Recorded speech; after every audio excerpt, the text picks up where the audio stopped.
Your Excellency Prime Minister Edi Rama, honored members of the Albanian delegation, distinguished guests, esteemed faculty, students, friends, and colleagues, good morning and welcome to Georgetown University in Qatar.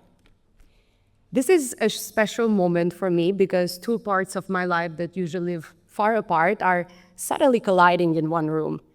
I am the first and still the only Albanian student to have studied at Georgetown University in Qatar, and now I'm also a staff member.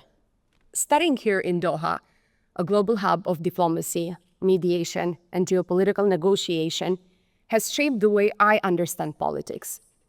It has taught me how small states navigate big conversations, how identity becomes a form of soft power, and how narrative can matter just as much as strategy.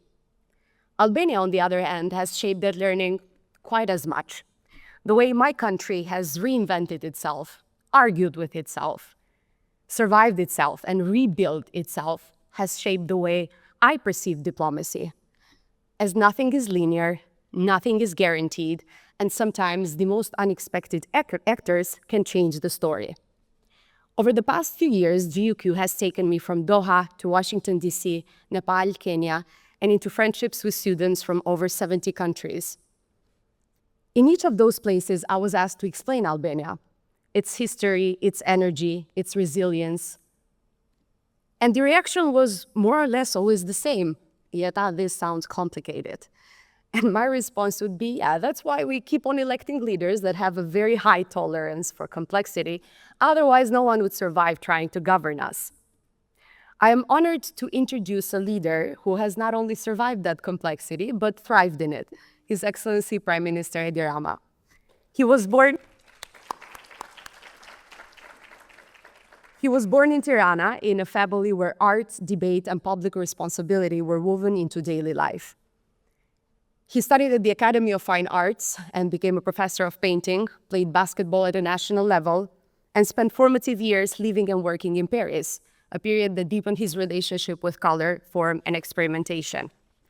Even now, as Prime Minister, his artistic practice continues. During long meetings and phone calls, he draws as a way of balancing what he has described as the inner gaze and the outer gaze. Those drawings, layered on top of state schedules and documents, have become a hallmark of his work. His public life began in the democratic movement that brought down Albania's communist regime. In 1998, he became Minister of Culture, Youth, and Sports.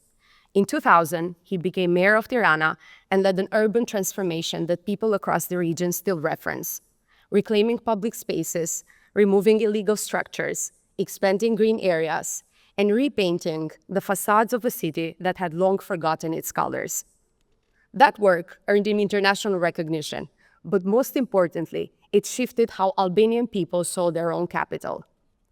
Since 2005, he has led the Socialist Party of Albania, and since 2013, he has served as Prime Minister through major judicial reforms, digital transformation, and Albania's evolving role, including opening all remaining EU negotiation chapters and chairing the United Nations Security Council.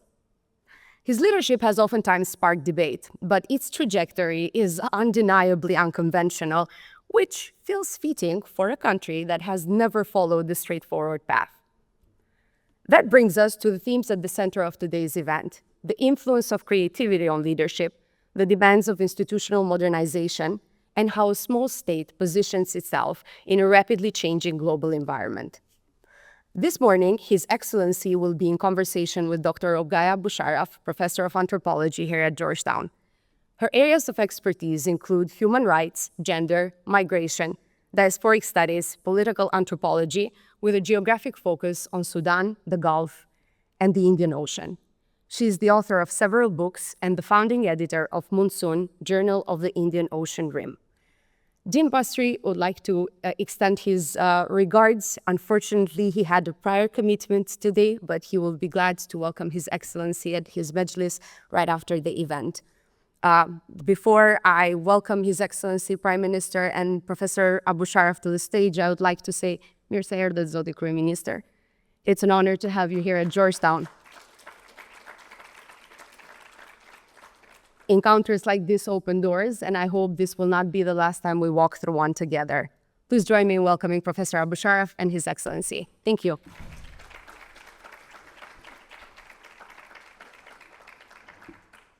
Good morning, everybody. Thank you so much for being here. Thank you so much, Your Excellency Edi Rama. What a terrific honor to be here, to have a conversation with you. But before we start our conversation, thanks are due to our brilliant theater. Thank you so much, theater, for all your help with contextualizing Albania.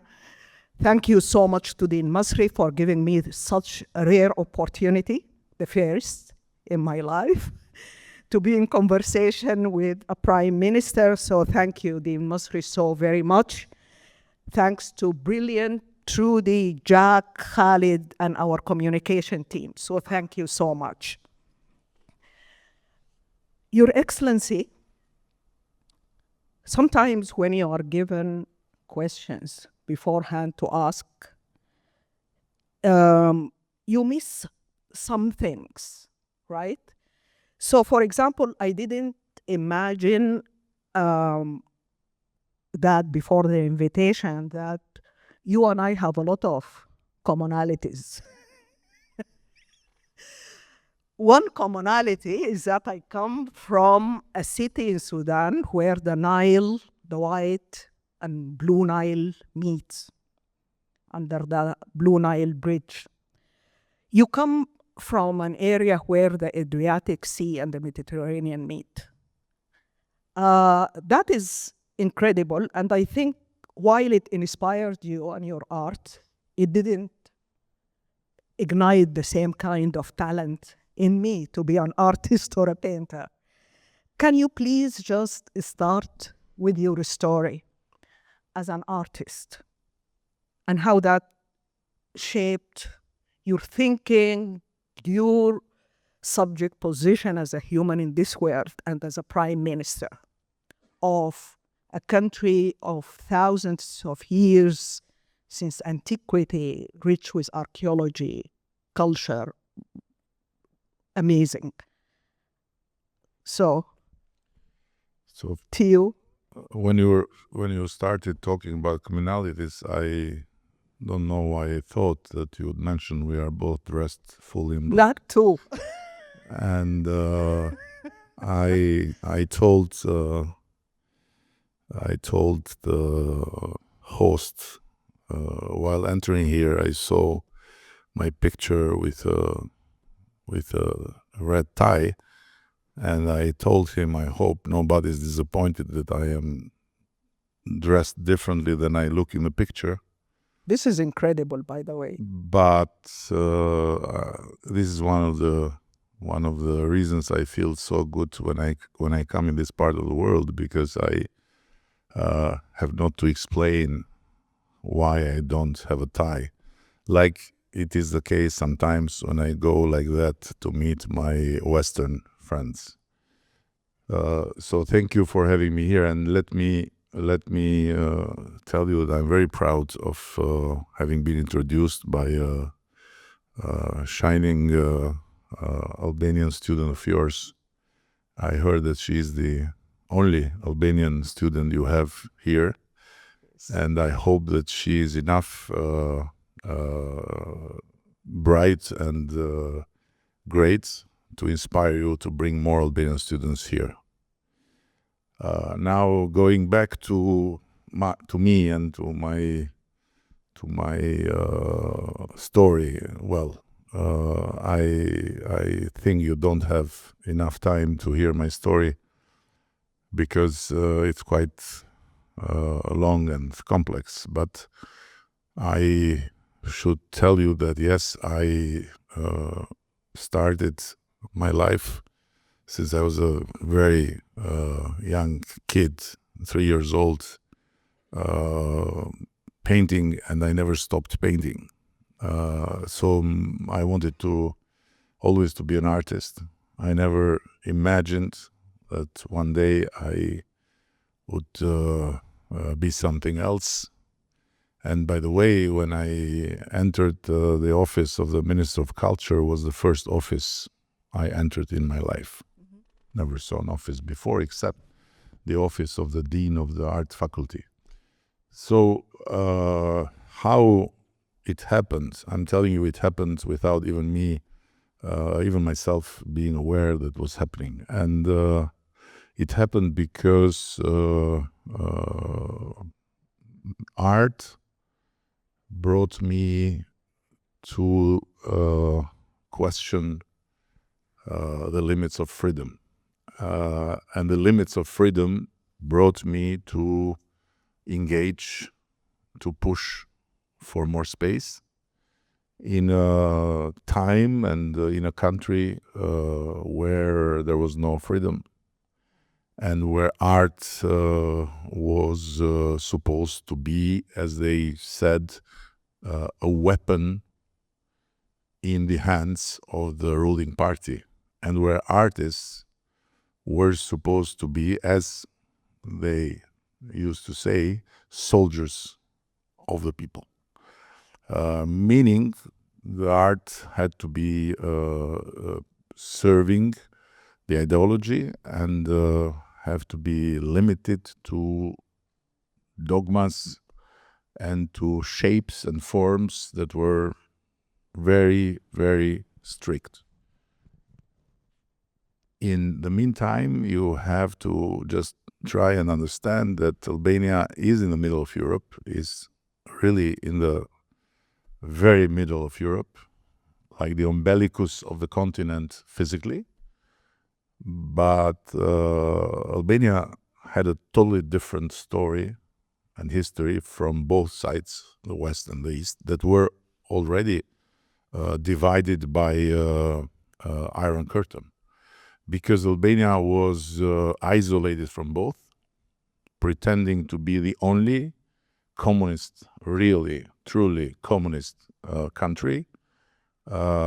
And practically it was like North Korea of Europe, where art and culture of 20th century outside of our borders was totally forbidden. And where you could go to jail for books of Pablo Picasso, or you could go to jail for having in your house music of the Beatles.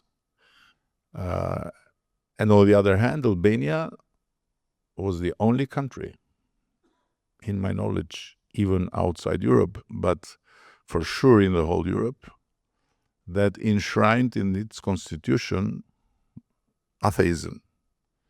So it was the atheist republic of Albania, which meant that every shape or form of representation of religion was illegal, and the Bible or a Quran was like a weapon without permission, and you would go straight to jail. There were thousands of churches and mosques blown up with dynamite. There were hundreds of thousands of religious artworks and books burned in the streets of the country by celebrating with songs, and all clergy was put to jail. So this was the context. And when all the former communist East collapsed, Albania was still not really very touched by it, because we were not with them. And so the collapse of our regime happened a year later. And where it all started was the Academy of Arts. And from where it all started were the forbidden books. Opening the forbidden books became a statement of wanting change. So this was how art brought me to question the limits of freedom, and how the limits of freedom brought me to fight for my own freedom. And then life happened while I was planning other things, and I entered politics. And politics is a kind of dance where it's sometimes easy to enter, but it looks like impossible to get out. So here I am in a totally different look. When I got my freedom, I had all my hairs black, and I'm not gonna describe many other things in my body that were different. Today, it's very different. And Albania is a different country, as my fellow student of yours said. It's a totally different country. We are in our quest to enter the European Union, and our GDP since I took office has tripled, closely tripled. We are now from a country where we had average 2,500 to 3,000 tourists per year, to a country that we are close to 12 million tourists. It's a long way, and it's a big change. Yes. Thank you. And by the way, we have something, I don't know if it's a commonality, but on our side of the world, we talk too much. That is exactly why I was invited by the Masri. That is exactly So our answers are typically very long. Masri. This is really wonderful. Just to stay on the subject of art a little bit, you talked about the challenges and the constraints, because the suppression of art is also suppression of freedom of expression. Were there, as I expect you would say yes, challenges in your own encounters, in your own product, by way of censorship or suppression? What was it like for you to break through? Listen, you have to understand, it was a totally different place than, let's say, Czechoslovakia. In Czechoslovakia or in the other communist countries, there was dictatorship. Yes, there was dictatorship. There was no freedom of elections, freedom to choose. There was no pluralistic scene and all this. But there was a very, very big difference when it came to art, when it came to culture. Václav Havel was in jail, but in jail he could write theater plays that were somehow expression of his dissent. In Albania, if you would go to jail, you'd work in the hell of mines. You'd never ever had the chance to write and read, and if you do it, would be absolutely very, very dangerous. And if you'd go to jail for political reasons, your family, and not just your close family, but also your brothers and your sisters and your nephews and your uncle and your aunts will go to concentration camps. It was quite a different place. So there was not really, it was, and the moment that they banned the art and culture of 20th century, there were artists that were jailed. And as I said, the proofs of their guilt were books in the house, or were paintings, and were theater plays that if you'd look today into them, you'd say, what is here that is not communist? What is here that is not realist? But they were very ruthless, and so the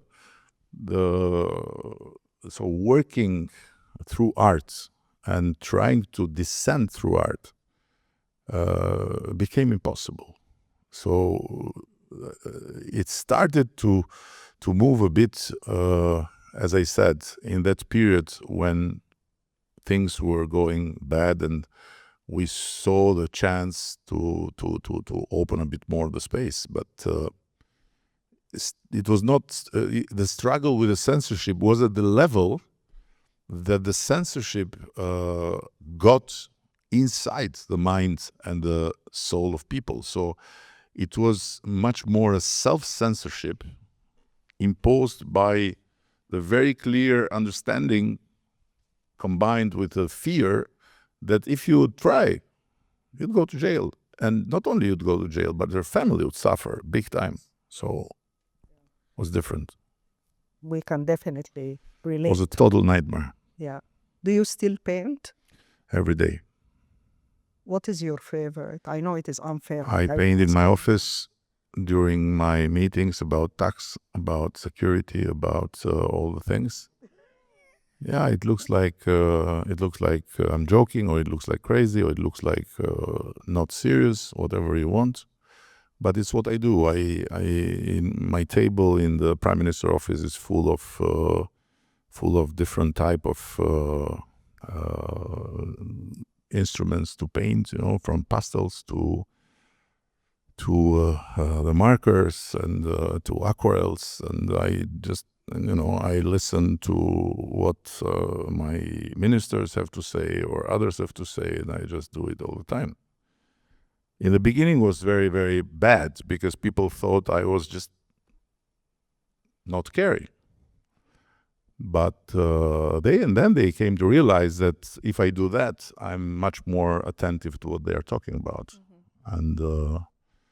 And a few years ago, I saw a beautiful study of the psychology department of a big American university, MIT, if I'm not wrong, that analyzed the psychological behavior of people that doodle during meetings. There are a lot of people that doodle during meetings, not painters, but there are people that do all the time. And there were many interesting things, but there were two findings that were very interesting. One, that people that doodle during meetings have average 50% more concentration in the topic. And number two, people that doodle during meetings have averaged 30% less stress from the topic. Because, when you have a stress from a topic and someone that you don't really like is talking to you and you look at him, you start to be overstressed, right? Otherwise, when your eyes are following the hand and the hand is painting, your ear is totally focused on what you are getting from whomever is talking, and your mind is free to elaborate the topic. So you can understand that what I paint is abstract. This is absolutely fantastic. And art is therapy. And I was not supposed to do that. I just did that because when I became Minister of Culture, and as I told you, it was my first time entering an office, and I had to go in government meetings, and it was like going in weekly torture, being there for hours and listening, and it was like an harassment of the soul. And I was all the time drawing with my pen on the pile of legislation or decrees of government all the time. And after every meeting, my colleague on my right side, the Minister of Education, was saying to me, "Can I take it? Take it. Can I take it? Take it." And one day, after some time, I go to his office for something, and at the end of the conversation, he says to me, "Do you want to see my art collection?" I said, "You have an art collection?" He said, "Yeah, I have an art collection." And at that time, he was under attack for some corruption. And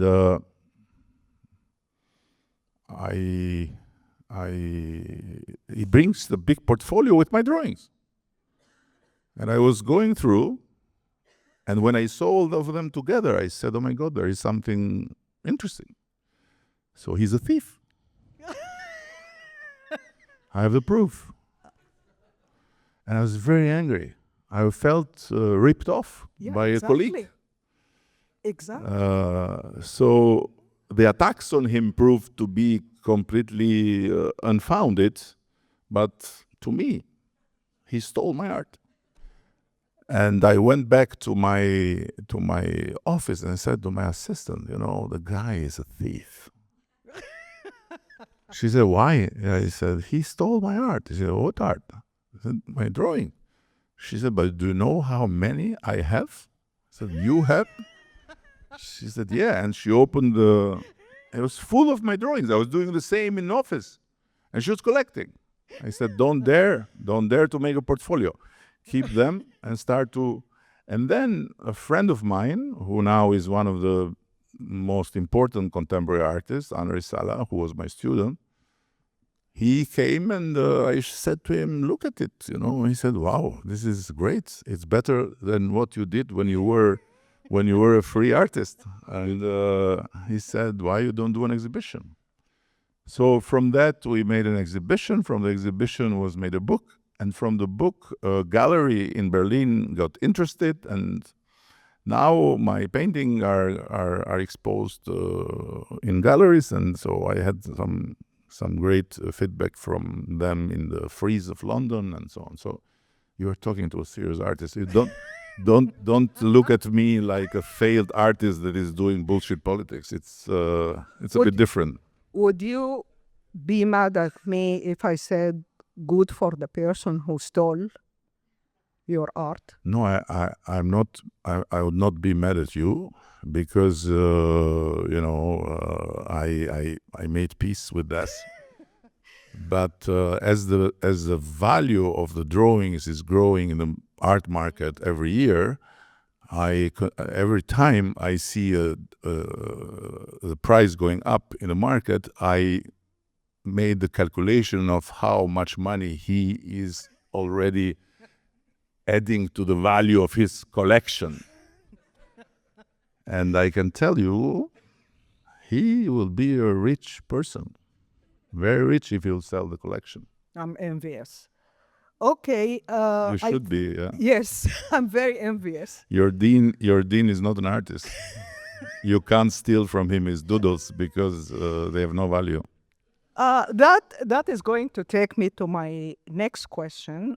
When I was invited by the Masri, and when he bestowed the honor to talk to you, of course, I went to read some more and listen to you. There is something that is very interesting that you said last week on November 17th. Which one? Because I say very interesting things every day. With a Danish minister about the European Union. You said, and I took notes, no escape from Albania. They have to let us in. So this is really a wonderful question, a question that really invites hope for hopelessness and people who lost heart. So to what extent do you think art and your philosopher, your worldview as an artist, shaped your politics? When we think about Albania historically as a principality of Albania, to the nation, the Republic of Albania. So what do you think were the important experiments, the bold moves you were supposed to undertake to make this happen? Listen, first of all, I want to make sure that there is no understanding of what I'm going to say as something that one can generalize, because sometimes there is the temptation to say from people that artists, yeah, because he's an artist, and that's why he's doing. We need more artists in politics. We need. I don't think it's true. I think it's about individual cases. So, But it helps, right? I'm not going to mention names, but also someone that destroyed the world with his war was a painter. So it doesn't mean that if you are an artist, you are necessarily a good person or a good. You can be a good politician or a good prime minister. As it doesn't mean that if you are a lawyer, you are necessarily a very boring person, which is often the case. But you can be also very creative, So it matters a lot when the profession or the knowledge is combined with a certain personality in both ways, positive or negative. So this being said, I would say that yes, of course the path from where you come defines you. And for example, I'm sure that if I was a lawyer, or if a lawyer was instead of me when I took over the municipality of Tirana, winning an election as an independent supported by the Socialist Party, would not think about starting by painting buildings, as I did, and this showed to be a very important move for the chain effect that then opened the way to completely change the city. So I win the election. I enter the mayor's office. I am with the mayor that had to pass me the torch. We are like that, and there is water from the ceiling coming in the middle in a plastic basket like this. And the budget of capital investment of the capital city was $6.3 million per year. And it was October and the budget was finished. And the tax collection rate was 4% of the revenues that the city had to collect. And there were literally, not metaphorically, 78 lamps working in the streets when nightfall. So you can imagine, I hope, what kind of a dark hole it was.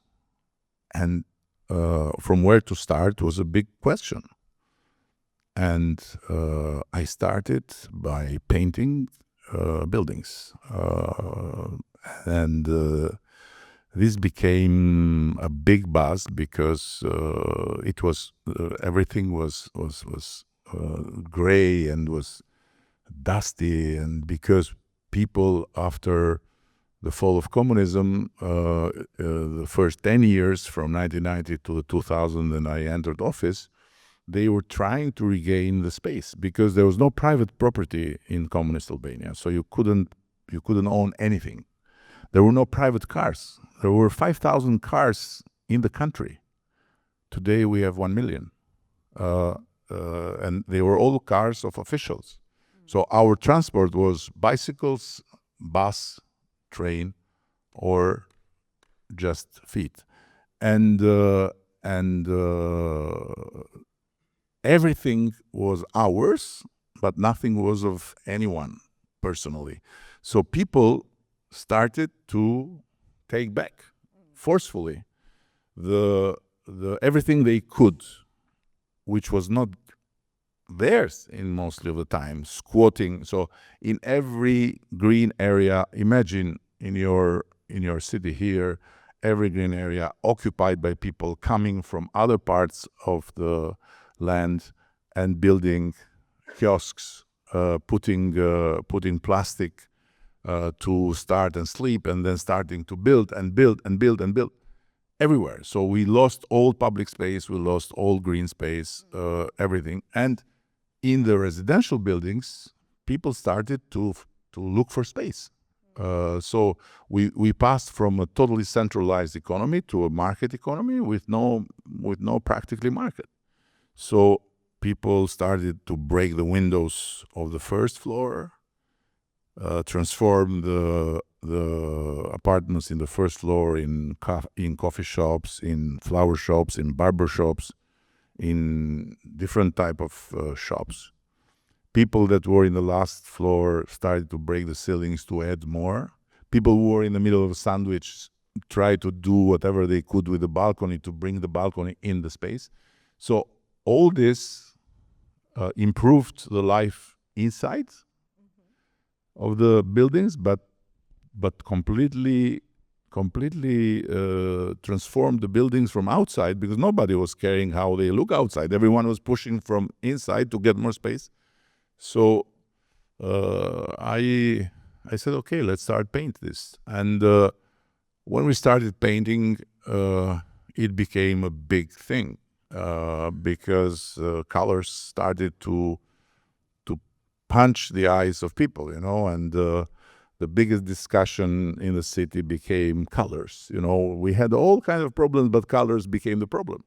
So what colors are doing to us? And slowly this entered in a new phase where people started to feel that there was a relation between them and the common space, between them, the common space, and the municipality. So we started to have great results from that.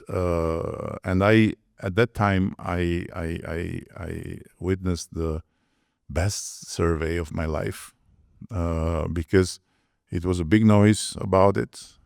And I started to think that maybe I was doing something, that I was burning all my cards, because in the radio, in the TV, in parliament, they were attacking me for turning Albania in a brothel, in a circus. And we made a survey with 2 questions. Question number 1, how do you like or not the operation of the mayor with the colors? And question number 2, do you want it to stop or to continue? And 63% said we like it. But the surprise was that 85% wanted it to continue. So half of them who didn't like it, they didn't want it to stop. because they didn't necessarily like it, but they felt that was something happening. There was a change. Yeah. And then in the painted roads, we started to have 100% collection of taxes. People started to pay the taxes because they felt like, and so on and so on and so on. So it came from my background. I was grown with the power of the colors, and I used the power of the colors to send a message, hey guys, there is a change in town, so we need to care now about our common space. And this worked, and for the first time Albania got in the news outside for a good reason, not just for the bad reasons, like migration, like criminals, like mafia, like drugs. So this all came from my art background, but yeah. But for example, there were some other mayors trying to copy it, and it was terrible. Because they are not artists. It's terrible, You answer some of the questions, and I don't want to cannibalize our time so that I can give an opportunity for people to ask. So if you invite someone from the Balkan, never put a deadline, because I will be brief. Yeah, you see how it goes. You had so many questions, and I have answered and you only answered. 2. That is why I only didn't 2. want to interrupt. Okay, you changed the landscape of concrete was your canvas. You brought color, you brought imagination, and that, of course, also reflected in statecraft. You talked a lot on strategic innovation. You talked about institutions and about inclusion, about digital technology. Which part of this digital transformation is succeeding right now? What kind of accommodation, what kind of resistance? Listen, when it comes to countries like us in Albania, countries that come from very far away and introduce themselves to the developed world, there is a bless of our time, which is technology. Because if we try to think how much time we would have need to catch up, for example, in the public services for people, if we would not have the technology, this would be too long. But with the technology, the digital technology, which brought us in a totally different level, passing from the linear progress to the exponential one, and gave us the possibility to leapfrog, countries like us can do marvels. Also because of another reason, because in these cases, being behind become an advantage. Your weakness become your strength. I want to say that you don't have a very heavy, well-constructed German machine of bureaucracy that you need to transform in digital. You have a weak, corrupt administration that through digital can become fast and can become transparent and can become uncorrupt. It's what we did with the public services. So practically today, Albania, not today, but since some years, Albania has 95% of the services in the smartphone of people. So people don't need to go in the queue, don't need to pay bribes to get a birth certificate, just the proof that they were born, costed money. People don't need to wait. People just touch the button and they get the service. And this is a big change that was done in a very short time compared to the time that we would need to build an administration that would work based on people and with all the integrity needed. So in this sense, technology gives us opportunities that and so today I saw few days ago a chart of the European Union, and Albania is above the average of the European Union when it comes to the digital services.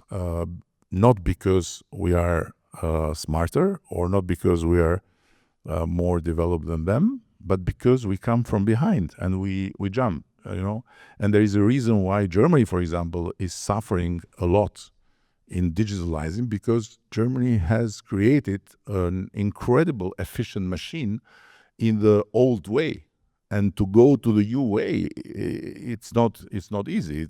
There are resistances. It's like turning a boat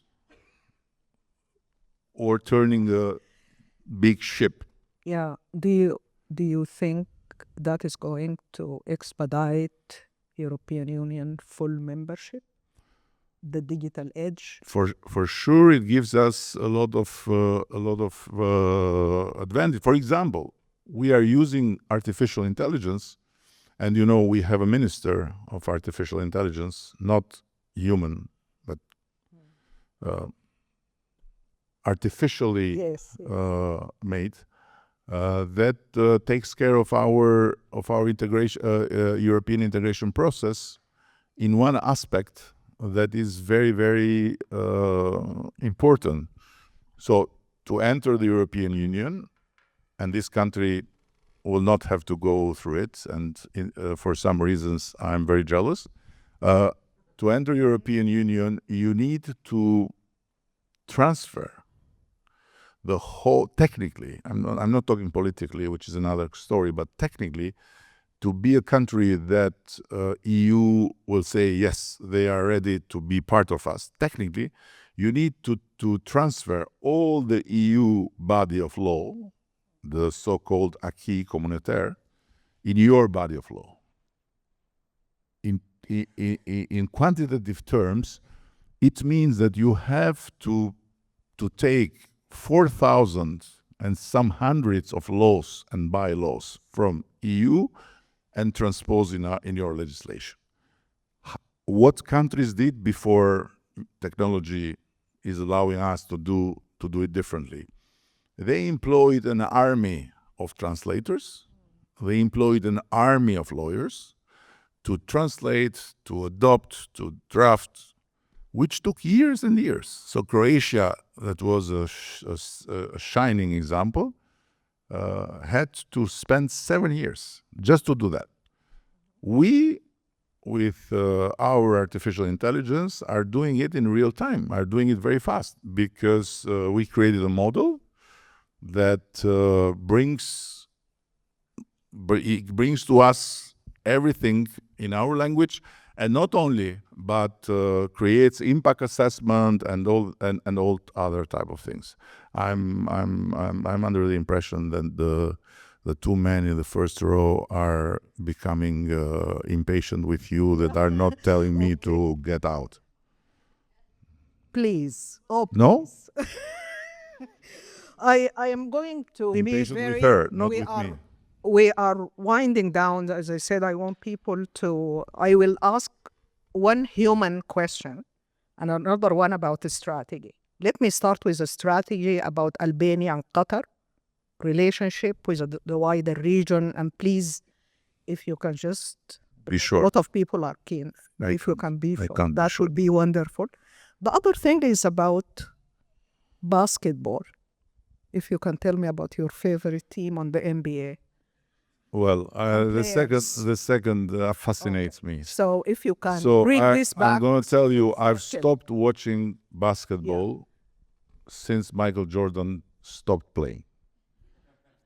No, really. I can't watch anymore basketball. I watch, but I don't follow anymore, because,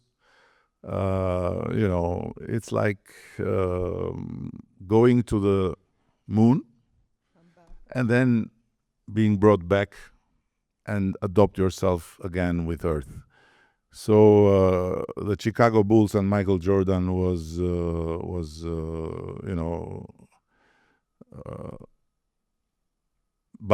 game going to the moon, or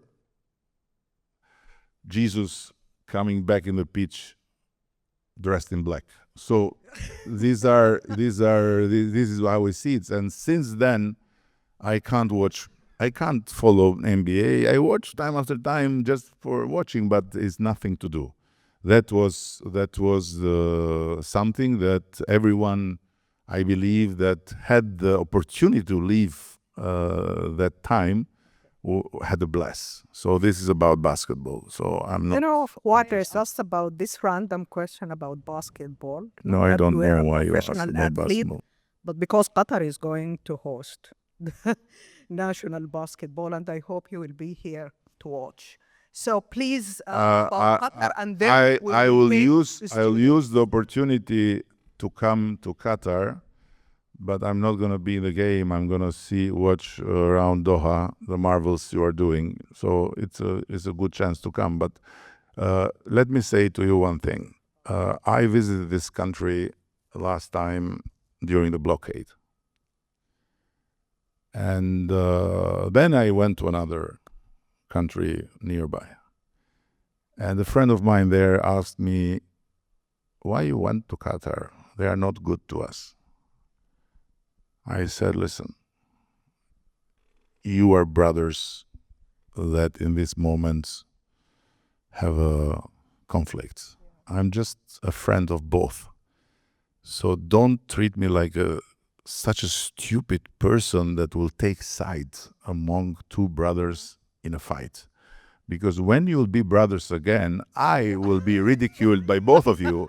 So leave me out of it. He said, oh, okay, nice, but what do you think about them? I said, they are unbeatable. I said, why?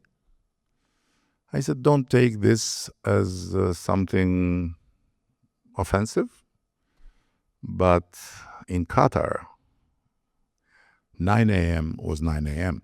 when you had a meeting. And this showed me that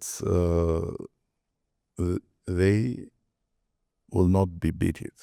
They'll come out of the blockade stronger. Not that I am someone that predicts future, but it's what happened. And look what's happening here. Look what's happening in the region. You know, it's somehow inspiring, encouraging, but also very sad to see this as a European, that this region has become the place where you can say the old ghosts of Florence, of Renaissance, are re-engaged through Arabs to bring culture and art and aesthetics and all the part of the Europe legacy to life back. So to see how much this place or this region is invested in art, culture, museums, bridges between civilizations, between religions, it's amazing. It's absolutely amazing, and really, it's the new Florence around here. You know, Yeah. it's completely incredible to see this happening in this region. And by the way, I didn't come this time to make any deal here, or I came to learn. You know, taking advantage from the invitation of a visionary woman, Shea Mayasa, who is doing something incredible here with the team in terms of planning, architecture, museums, art, fashion, culture. It's absolutely amazing. And so I think if you want to know what leadership means and how a new generation of leaders can change the history, can change the direction, can change the way the country look at itself and the way the others look at the country, you have to visit Qatar, you have to visit Saudi Arabia, you have to visit the Emirates. It's absolutely incredible. It's like a miracle. And unfortunately, when you compare how much Europe of today is investing in culture, is investing in art, is investing in what makes us better people, with what the Gulf is doing, whoever from my side of the world is tempted to lecture the people here should shut the F up. No, really. Really.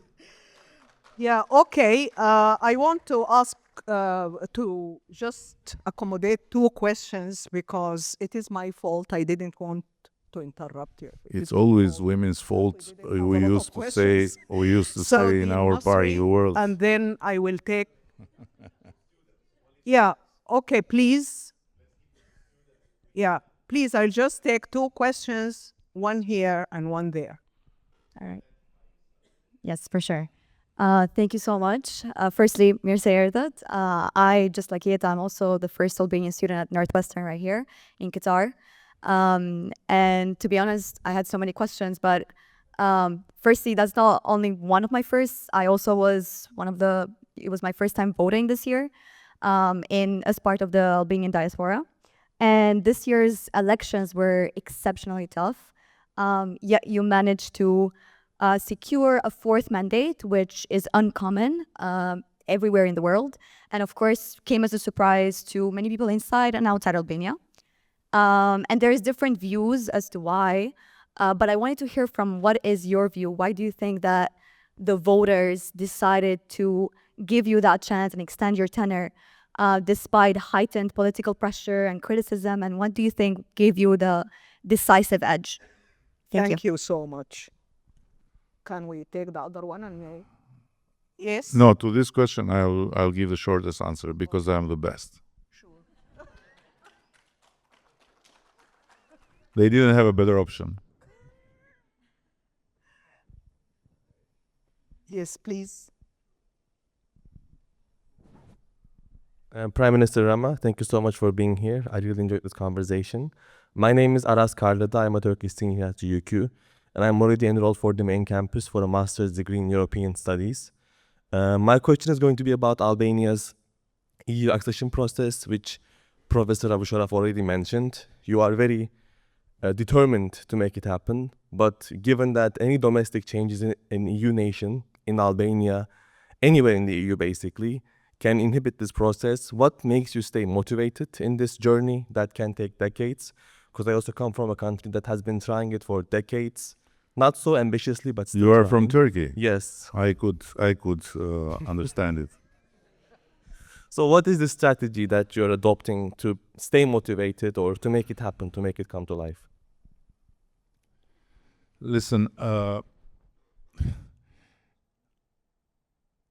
we have been for a very long time subject to a history that has been not generous with us, to say it very mildly. And we have been imposed life under different empires of choices that were never our choice. Europe is our choice. So we believe that our place is in Europe, not only geographically, but also geopolitically, and we want it. Sometimes you can't explain all reasons of love, but we are in deep and blind love with Europe.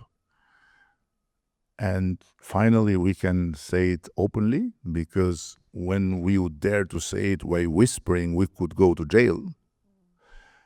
And there is a very fundamental reason in that people feel that if we are part of that community, we will never be obliged to suffer our history again. So this is to say it very shortly. Yeah, you know, it's not easy. It's very difficult. It's a very tough love. And it goes through very, very difficult process, through sometimes very tricky mind games with the Europeans. But this is what we want. And this is a very big thing in Albania. So in Albania you can find, as in your country, I've seen also there that you can fight with each other even about what time is it, or is it Sunday or is it Monday, and we can have different opinions about that. But there is one point where Albanians are united in in the numbers of communist time. But in communist time, It was a unity imposed by force and fear. This is a unity imposed by what I'm saying, from within the soul of the country. When you ask them about Europe, they are 92% was the last survey of the European Union, but 92% only because the 8% that didn't say the same, or they were asked about it when they were in a traffic jam in Tirana, and they just said, or it was during the last minutes of the football game with Serbia, or it was the very normal moment when they had to endure their wives telling them that they were behaving very badly that day. So otherwise, taking this 8% of people that always will have a problem when they'll be asked, 100% of Albanians want to do it, and we're going to stay there at the door knocking and insisting, knocking, whatever it takes. So this is why. I know it took so long for you, but it's with your country is a different story, and is a sad story, and it's a completely wrong assessment that starts from the idea, wrong idea, not based in history, that Europe belongs just to the Christians. This is not true. It's simply not true. And I am very afraid that in the long run will show to be suicidal for the European Union. But it will be a time when I will hopefully be somewhere in paradise and will not have to take care anymore about the European Union, you know. Thank you, Your Excellency. This is remarkable. I will never forget this conversation, and I hope next time you visit, you will have a lot of Albanian students here. So spread the word. I want to many yetas. I want to thank you. I want to apologize if I disappointed Thank you. If I disappointed you with my long answers, and but I guarantee you, it was your first Prime Minister conversation, and you couldn't have better. Oh my God! All right. Oh my. So I'm sure you will not forget me. Thank you so much to everyone.